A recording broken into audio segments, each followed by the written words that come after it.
Hello, everyone. So welcome to the today's live session where we have with us Dr. Kartik, who's got an amazing rank 15 in this INI-CET May 25 exam. And the best part is he has done it in the first attempt itself. He just finished his internship 2 months back, which is in March. And in this May INI-CET, he's got a rank of 15, which is really commendable. Heartiest congratulations, Dr. Kartik. Thank you so much, ma'am. It's a pleasure talking to you. Same here, Dr. Kartik. So we are definitely looking forward to learn and have a lot of insights from you, right? Help the other aspirants in their journey. So first of all, I'm very curious to know that with this very first attempt in the INI-CET exam, did you expect this rank of 15 or did it came as a surprise? Ma'am, like I expected somewhere around top 100 or so maybe, but this much with the level of exam that came this time, like I believe it was easier. I didn't expect this much because I believe that yes, there would be others who have been preparing might maybe longer than me, and they would they should get better than me because they have been preparing longer than me. That's what I thought. So But it I was think so. surprise. Looking at you, it seems that, like you said, there are others who have been preparing since a long time and might have not got rank as you got. I mean, it definitely proves that smart work is, very, very important, and it's not just the hard work which helps you crack these exams. So we would like to know, how you have done all the smart work. So to begin with your journey, we would like to learn that how did you start preparing? I mean, did you start preparing in your first prof itself, second prof, or did you start with the main videos or the rapid revision videos? Ma'am, like I in the respective profs, I had watched the main videos and main notes of all the subjects. Like if in second year I would be doing second year, in third year, in fourth year, subsequently.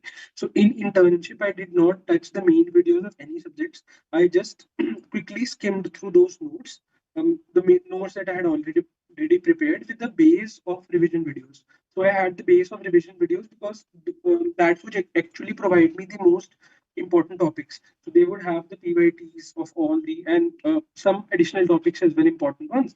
And I would skim through those as well as the additional ones through the main notes. And whatever relevant extra I used to feel I used to add them to the revision notes only so that I don't have to go through them again and again.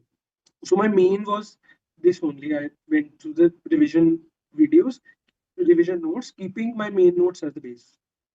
Okay, got it. And so if I ask you that, which were your, the most favorite subjects on the PrepLadder app?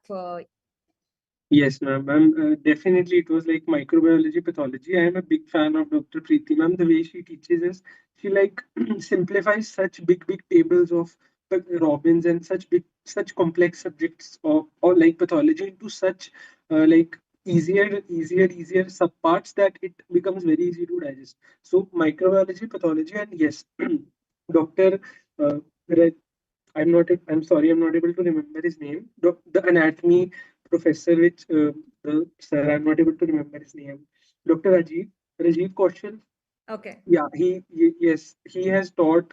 I think anatomy the best. I think he teaches anatomy in such a fabulous manner that every concept of anatomy becomes clearer with him. So anatomy, microbiology, and pathology are one of my favorite subjects. Like I have really gone through in depth in for PrepLadder.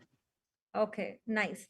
And how about your suggestion on how to approach the Q bank or the MCQ practice, how important it is? Because what I've seen is many students just get so occupied with watching the videos and revising the notes that they hardly are able to give time or give importance to the MCQs. What do you think? Ma'am, yes. Like it's an MCQ exam, so more than theory, it's important to focus on MCQs as well. So initially, you can focus more on theory because you have to build. If you feel that you're lacking in a particular subject, you need to build the base. But once you have built it, then you can actually start going into more of the MCQ practice. So for that, like it's important that you have first mastered the PYQs. Like it is the basic to have gone through the PYQs, and after that, whichever topics you are feeling it is deficient, for example, embryology of the anatomy, or maybe general microbiology, general pathology, genetics of the pathology, all those topics you go into detail by solving the MCQs of that particular from the main QBank. Okay. So basically, you also believe in retrospective learning. Yes, because ma'am. the more you practice the questions, you realize the mistakes, and you also understand that how questions can be asked on a particular topic and what you need to exactly learn in that. Yes, Right. ma'am, definitely. Great. And how about, I mean, you've given the PrepLadder's Champions exam as well, Yes, ma'am. right? How was your experience? What rank did you get in the Champions exam? And compared to the real exam level, how was it? Ma'am, I think the champions exam in the April was tougher. Like I thought it was like after giving the exam, like before that I was getting around 160 corrects in most of the GTs that I gave. In that, suddenly I think dropped to 150 or 140 something like that, and it was like quite close to the exam, 1 month close, and I was thinking like, अब क्या मतलब अब एक exam से 1 महीने पहले अब ये हो रहा है मेरे साथ. So then I went through. I think you had launched the recording part of the question where the questions answers were recorded. So that was like a very good thing because I could easily go through the explanations of that questions within like about, I think I took about an hour or so to review all the wrong questions quickly. Oh, You nice. can play them on 2x and you can easily go through the wrong ones. uh, I think radiology was the only subject where I got sent in that particular GT, and rest all were like tough. Like, and there were a lot of questions from embryology also in that particular. I don't know if Rajiv sir made it or somebody else made it, but it was like really nice. On the question on somites was like quite nice over there. So it was nice. The GT was really uh, it was tougher than the INI-CET, but it gave a quite in-depth understanding of your position.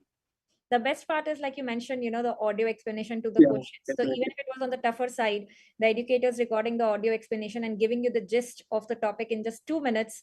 I mean, that's the best learning that you have. And, that's what we have incorporated in the Prep Ladder version X, the entire Q bank having the audio explanation.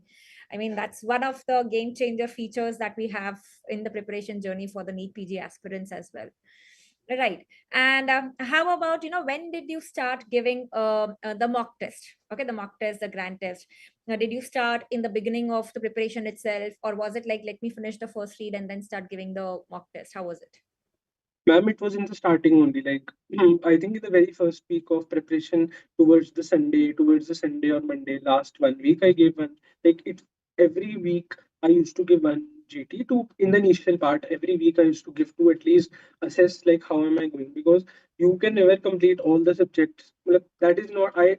That's what I believe. Like everyone can differ, but you should not complete a read and then go to GTs. You should start giving them from the starting only, because completing a read and then is a very thinking that is a, I think it's not a right strategy, because you will take a lot of time to complete, and then I don't know, maybe you might have second thoughts that should I now start or should I start after second revision. So just forget that. Just start doing it from the very starting, like maybe 1 month or so. Start doing GTs. Right. So I can see the typical topos traits in you, right? Focusing a lot on MCQ practice, giving mock tests right from the beginning. I mean, that is how really, who gets a top rank, that is the approach that they have. Rather than, the students who think that, no, the low GT scores would affect my confidence, so I will not give it now. How did you start? Like, the first mock test that you might have given. With what scores did you start? And, how did you improve in the mock test then? To what score? Ma'am, I think it was somewhere around 120 to 130 corrects, like in the starting. In the first itself. So, I mean, your Yes. foundation has been built really well. Yes, ma'am. Like the basic questions I used to get right in the starting. So I used to struggle with the core facts and core understanding of core questions of particular subject I used to struggle with. But the basics one I used to get right. So like 120, 130, and then gradually only it became till MIPS at one time 140, and then starting only towards the last it became somewhere around 150 to 60. Like I didn't cross 163. Like it was the best score, 163 marks. Correct, sorry, correct. Okay. I mean, that's great. And I'm pretty sure, when you solve the Q bank, you might have come across questions which you bookmark. So how did you tackle those? Because so many questions are bookmarked. So did you actually make notes out of it and then revise from the notes, or you came back to the bookmarks, or you never visited bookmarks? How was it? Ma'am, actually, in the app, I never visited bookmarks. Like I had a lot of them, but like, it were not that much. But 2000 also, I didn't visit in the app. I used to take screenshots and I used to add only the most important ones of those into a separate group. I had made groups on them, like online WhatsApp groups, and to those WhatsApp groups, like I had added only myself as the member, and I used to add those particular screenshots to that particular group of some very high yielding MCQ, or some maybe fact that I'm forgetting. Only those I used to add, and the rest, ma'am, I didn't actually review the bookmarks. Okay. Okay. So basically you made WhatsApp group based on the subject. Yes, ma'am. Subject groups. Okay. And you added the relevant information to It those. is relevant information. Yes, ma'am. Okay, that's a great idea to learn, right? You can actually make the best use of that and have everything stored at one place and review it quickly at the end. Yeah. And did you also have like the GT mistake book? Because many students have this query कि GT से mistake होती है उसका क्या करें? Ma'am, like if there was a factual error, then I used to like see how many percent of the people are getting it right. So like if only about hardly 20-30 people are getting it right. So I neither bookmarked it nor took a screenshot of it.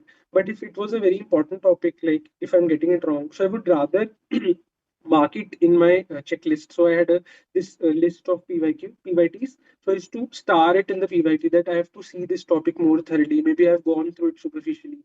So I used to bookmark, like I don't know, bookmark it. I used to tick it in the that list that I have to focus on. And any other topic, like if there is a factual information that has been asked previously in the GT, like that I used to add into my respective WhatsApp groups. Okay. Nice. So another learning point here for all the aspirants here, look at how many percentage of the students are getting that particular question right. And depending on what was the cutoff, more than how much percentage will you note it down in your books? 40%, 50%? Ma'am, like yeah, like that 40 to 45%, like 40% maybe. Not less than 40. Definitely not less than 40. Okay. So any question which is made correct by 40% of the students at least, that is what has to go in your the review book, the revision book, or somewhere you save it. Otherwise, you leave it. Right. And Kartik, talking about the notes that you get, the printed notes. PrepLadder gives you the printed notes for all the videos. Did you use those printed notes, or like you made your own notes? Ma'am, What do you suggest? in the respective profs, I had written them. I had written my own notes in the respective prof, but they were like the main notes of all the main subjects. I actually didn't carry forward those notes, so I had printed notes only. The revision videos, he printed notes jo aate hai, they took the printout of them, and then I started annotating on those notes only. Okay. Okay. All right. And how about, this INI-CET exam that you gave? How much percentage or the number of questions do you think were PYQs or PYTs? Ma'am, I think I can't see the exact number of PYTs, but it was heavily based on PYT and PYQ. Like I think 12, 20, 10 to 20 of them were exact repeats of the AIMS question banks, and the others of them, I think they were PYT based. And even if it's not a PYQ, they have just twisted one or two words here and there, and given the same topic, the topics that they love asking, they've just changed them in that to go on to depths of those topics. All right. So, I mean, they do make the base. I mean, mastering the PYQs and PYTs is really, really important. Definitely, yes, ma'am. Okay. So, Karthik, what would be your suggestion for the students, who would be preparing for the upcoming NEET PG exam coming on 15th of June? What should be the approach? Yes, ma'am. So, ma'am, I think like we have around 21 days left, 21 days, 3 weeks left. So you should, in the initial 15 days, try to cover the whole of it in one go, and the rest 5 to 7 days you should keep for quick revision. So maybe you can actually take photos, or if you're not comfortable with photos, you can actually just take simple paper marks, and you can just mark those with a particular color, and just you can just highlight those particular topics which you want to revisit in the last 7 days. So one reading in 115 days, and in the last 5 to 7 days you can go for another quick revision of all those topics. So in that you can master you can just revise most of the PYTs. And if you really want to go some extra topics, that also you can do. So I think 15 plus 5 to 7 days would be good. Like you can easily cover it. Okay. And do you think like solving the PYQs again should be done, like a quick review of the PYQs should be done? in these last Yes, like if you have actually bookmarked it previously, or you have the screenshot, or however you are comfortable, you can actually go through them quickly.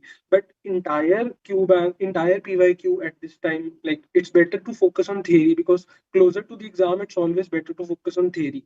So if you focus on theory, there are a lot of facts that are flowing in the head. So I think that is better. And in the last part, last 5 to 7 days, you can just quickly skim through again the topic. So question PYQs or questions at this stage is not that important. You can focus on theory at this particular point, I believe. Okay, got it, got it. So thank you so much, Dr. Kartik, for all those insights. That was really great communicating with you. And the entire team at PrepLadder is super proud of you. And once again, heartiest congratulations on behalf of entire team. And yeah, I hope you'll be giving the NEET PG exam as well, right? No, No? no, So you're happy with this and you're done no. with it? Yeah, like I am happy. Like any medical, like whichever branches I'm opting for in any college, I'm happy. Like I don't want to go through it again. Okay, that's great. So you are a satisfied soul. That's super amazing. So best wishes for the future Thank you so journey much. as well. And Thank thank you you so so much much. again. Thank you so much, ma'am. It was a pleasure talking to you. Thank you. Same here. Thank you so much.